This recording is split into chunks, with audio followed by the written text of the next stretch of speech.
नमस्कार दोस्तों, मेरा नाम है गौतम और आज इस वीडियो में हम टाटा की एक ऐसी स्कीम के बारे में बात करेंगे, जहां पे आपका जो इन्वेस्टमेंट होगा, वो केवल मात्र 50,000 रुपये होगा। लेकिन जो आपको इसमें रिटर्न मिलने वाले हैं, वो 1 करोड़ 64 लाख रुपए होगा। सुन के आपको यकीन नहीं होगा, लेकिन ये एक रियलिटी है। देखो, बहुत सारी इन्वेस्टमेंट प्लानिंग होती है, बहुत सारी इन्वेस्टमेंट स्ट्रैटेजी होती हैं। बस आपको ज़रूरत होती है पेशेंस की और नेवर गिव अप वाला एटीट्यूड की।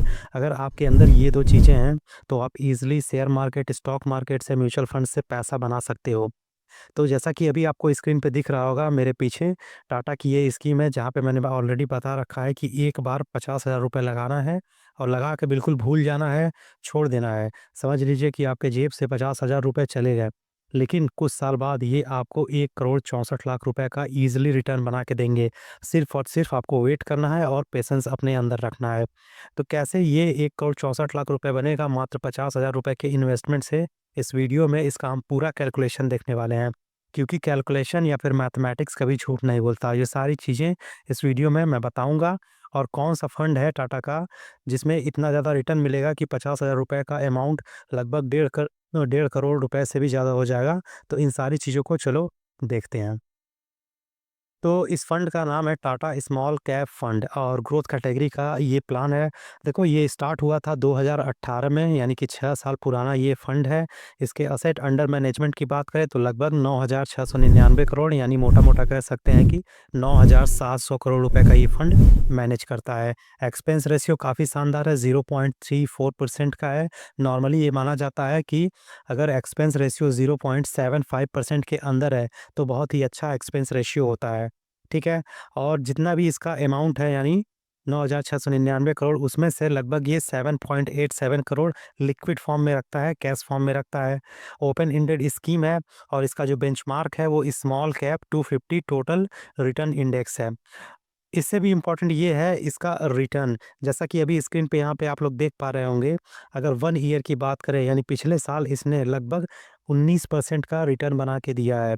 3 साल का डेटा अगर हम चेक करें तो वहाँ पे आपको 21.33% का टोटल रिटर्न मिलता है और 5 साल में इसने 30.70% का टोटल रिटर्न दिया है। मैक्सिमम जब से ये फंड लॉन्च हुआ है, यानी सिंस इंसेप्शन, इस फंड ने प्लस 26.68% का रिटर्न जनरेट करके दिया है। अच्छा, हम जो ये पैसा इस फंड में डालते हैं, टाटा स्मॉल कैप फंड में, वो कितना और कौन-कौन से सेक्टर में एलोकेट करता है, कहाँ पे इन्वेस्टमेंट करता है, इसको बारे में भी पता होना चाहिए।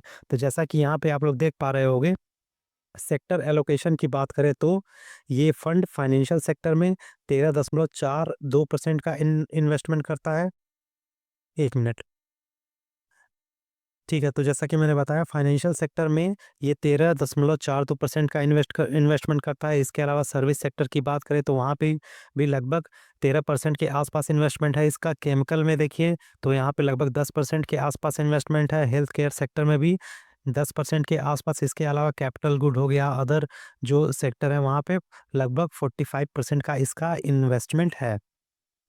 और मार्केट कैपिटलाइज़ेशन के अनुसार अगर इसका एलोकेशन देखें तो सबसे ज़्यादा इसका इन्वेस्टमेंट स्मॉल कैप और मिड कैप में है। मिड कैप में यहाँ पे साफ-साफ दिख रहा होगा, लगभग ये 45% है और 50% इसका इन्वेस्टमेंट स्मॉल कैप में है। इसके अलावा जो बड़ी कंपनियाँ हैं और जो लार्ज कैप कैटेगरी है, वहाँ पे ये 2 से 2.5% का इन्वेस्टमेंट करता है। यानी ये एक इक्विटी में टोटल अपना इन्वेस्टमेंट करता है, जहाँ पे इसका 92% लगभग-लगभग जो अमाउंट है, यानी जितना इसका फंड है, उसका 92% ये इक्विटी में एलोकेट करता है अपना, और अदर जो 7.93% है, ये इसका फंड है। ठीक है? आगे इस वीडियो में बढ़ते हैं और देखते हैं कि क्या इसका राइट कैलकुलेशन है और किस तरह जो 50,000 का हमारा इन्वेस्टमेंट होगा, ये हमें 1.64 करोड़ रुपीज़ बना के देगा। ये तो एक रफ़ फिगर है कि 1.64 करोड़ एक फ़िक्स ड्यूरेशन में बना रहेगा। लेकिन अगर आप कंसिस्टेंटली इस फंड में बने रहते हैं, तो ये अमाउंट केवल 1.64 करोड़ ही नहीं, बल्कि 3.75 करोड़ आपको बना के देगा। कैसे? तो मैं ये सारा कैलकुलेशन आपको दिखाता हूँ।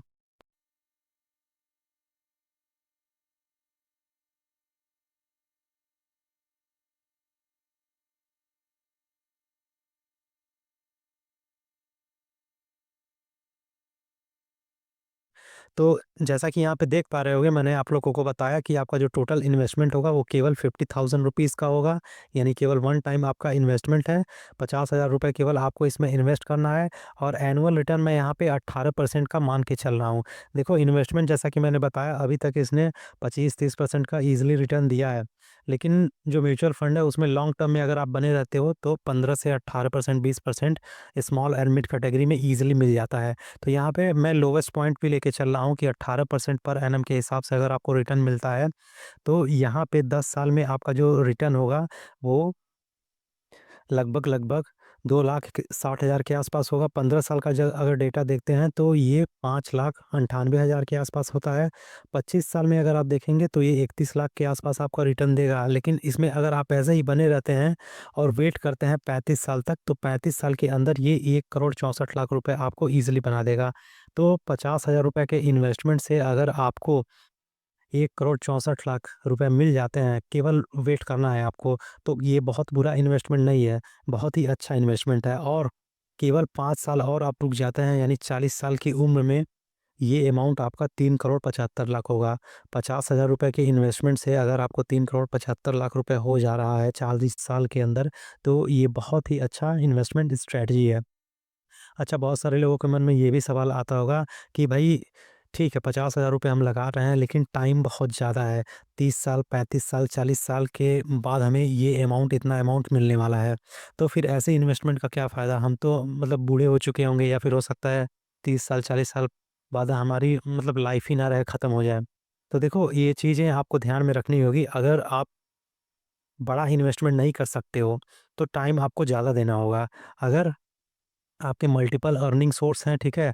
आप अगर इनकम को अपनी बढ़ा रहे हो, तो इस 50,000 की जगह अगर आप 5 लाख, 50 लाख, 1 करोड़ का इन्वेस्टमेंट डालते हो, तो ये जो अमाउंट है, ये आपको 15 से 12 साल के अंदर भी मिल जाएँगे। 10 से 15 साल, 12 साल के अंदर आप 1 करोड़, 2 करोड़, ढाई करोड़, 3 करोड़ ईज़िली बना सकते हो। तो 2 सिनेरियो होता है, या तो अगर आपका इन्वेस्टमेंट अमाउंट छोटा है, तो भई आपको समय देना पड़ेगा, ठीक है? नहीं, या तो अगर आपका इन्वेस्टमेंट अमाउंट ज़्यादा है, तो समय कम हो जाएगा। तो ये चीज़ें आपको ध्यान रखनी होगी। तो ख़ैर, ये वीडियो यहीं पे होता है समाप्त, और आई होप आपको ये सारी कैलकुलेशन, सारी चीज़ें ईज़िली समझ में आ गई होगी, जो कुछ भी मैंने बताया है। ये फ़ंड का सारा डिटेल है, आप फिर से यहाँ पे सारी चीज़ें देख सकते हो। यहाँ पे ये सारी चीज़ें मैंने रिटर्न लेके रखा है, ये फ़ंड के बारे में है, और कहाँ-कहाँ पे ये अपना इन्वेस्टमेंट करता है, इक्विटी में कितना है और अदर में कहाँ पे ये इन्वेस्टमेंट कर रहा है। तो ख़ैर, ये वीडियो यहीं पे होता है समाप्त, और जाते-जाते बस इतना यहाँ पे मैं ऐड करना चाहूँगा कि ये जो सारी चीज़ें मैंने बताया, जो सारी कैलकुलेशन बताया, ये केवल एजुकेशनल एंड अवेयरनेस पर्पज़ के लिए है, ठीक है? इसमें कोई फाइनेंशियल रिकमेंडेशन या फिर सजेशन नहीं है कि किसी भी प्रोडक्ट को आप बाय करें, सेल करें। ये केवल और केवल एजुकेशनल एंड अवेयरनेस पर्पज़ के लिए है।